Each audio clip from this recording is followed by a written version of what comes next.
ইতালির রাস্তায় আছড়ে পড়ল বিমান, সব আরোহী নিহত। ইতালির রাস্তায় দুরন্ত গতিতে ছুটছিল গাড়ি, আচমকাই সেখানে আকাশ থেকে মুখ থুবড়ে পড়ে ছোট একটি বিমান।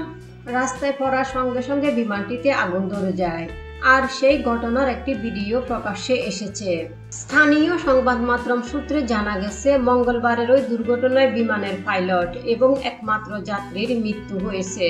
সে সময় সড়কটি দিয়ে যাওয়া দুটি গাড়ির চালকও আহত হয়েছেন, তবে তাদের অবস্থা স্থিতিশীল। এই ঘটনায় মৃত্যু হয়েছে বিমানের চালক সার্জিও রাবাগলিয়ার। তার বয়স ৭৫ বছর।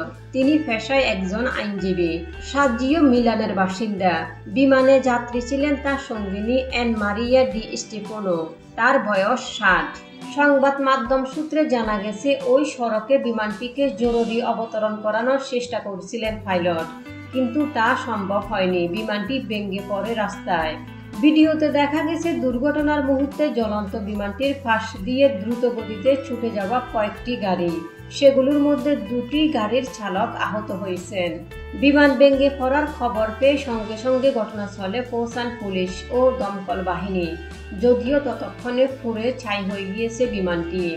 ব্রেসিয়ার পাবলিক প্রসিকিউটর দপ্তর এই ঘটনার তদন্ত শুরু করেছে। বিমানটি রক্ষণাবেক্ষণের নথি খতিয়ে দেখা হচ্ছে। প্রসঙ্গত, গত জুন মাসে ভারতের আহমেদাবাদের লোকালয়ে ভেঙে পড়ে এয়ার ইন্ডিয়ার একটি বিমান। সেটি লন্ডনের অদূরে গেটউইক যাচ্ছিল। ওই দুর্ঘটনায় মৃত্যু হয়েছিল ২৬০ জনের। তাদের মধ্যে বিমানের যাত্রী ছিলেন ২৪১ জন।